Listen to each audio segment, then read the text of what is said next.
അതിനിടയിൽ വരുന്ന ഏറ്റവും പ്രധാനപ്പെട്ട ഒരു വാർത്ത, ഫെഫ്ക രഞ്ജിത്തിനെതിരെ നടപടിയെടുക്കാൻ തീരുമാനിച്ചിരിക്കുന്നു എന്നുള്ളതാണ്. ലേബി സജീന്ദ്രൻ വിവരങ്ങളുമായി നമ്മളോടൊപ്പം ചേരുകയാണ്.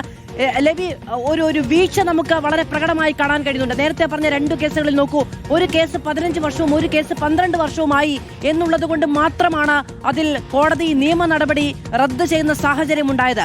അതായത് വലിയ അധികാരത്തോടു കൂടി ആർക്കും ചോദ്യം ചെയ്യാൻ കഴിയാത്ത ഇടങ്ങളിൽ അധികാരം കൈയാളി നിൽക്കാൻ കഴിഞ്ഞു എന്നുള്ളത് കൊണ്ട് രക്ഷപ്പെട്ടു പോയ ഒരു പറ്റം കേസുകളുണ്ട്. പക്ഷെ ഇതാ ഇപ്പോൾ ഈ വീഴ്ച പ്രകടമാവുകയാണ്. അറസ്റ്റ് ഉണ്ടായിരിക്കുന്നു, നടപടി ഉണ്ടാവുകയാണ് സിനിമാ സംഘടനകളിൽ നിന്നൊക്കെ.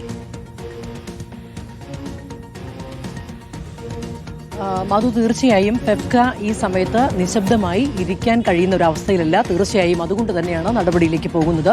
FEFKA general secretary B Unnikrishnan അല്പസമയത്തിനകം മാധ്യമങ്ങളെ കണ്ട് ഔദ്യോഗികമായി തന്നെ നടപടി എന്താണ് സ്വീകരിക്കുക എന്നുള്ള കാര്യം പറയും.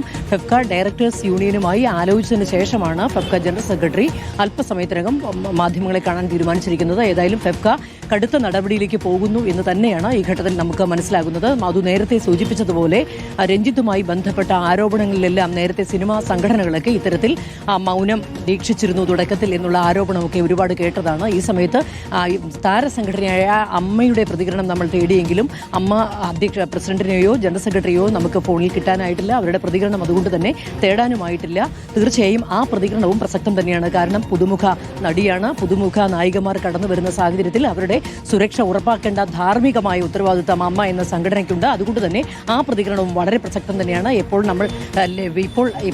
നമുക്ക് ലഭിക്കുന്ന വിവരം, ഫെഫ്ക തീർച്ചയായും ഇത് സംബന്ധിച്ച് സംവിധായകൻ രഞ്ജിത്തിനെതിരെ നടപടിയിലേക്ക് തന്നെ പോകുന്നു എന്നുള്ള കാര്യമാണ്. അല്പസമയത്തിനകം തന്നെ ഔദ്യോഗികമായ പ്രഖ്യാപനം ഫെഫ്ക ജനറൽ സെക്രട്ടറിയുടെ ഭാഗത്തു നിന്ന് ഉണ്ടാകുമെന്ന് കരുതുന്നു. ബി ഉണ്ണികൃഷ്ണൻ അല്പസമയത്തിനകം മാധ്യമങ്ങളെ കാണുമെന്നുള്ളതാണ് നമുക്ക് മനസ്സിലാക്കാൻ കഴിയുന്നത്. രഞ്ജിത്തിനെതിരെ നടപടിക്കൊരുങ്ങുകയാണ് ഫെഫ്ക.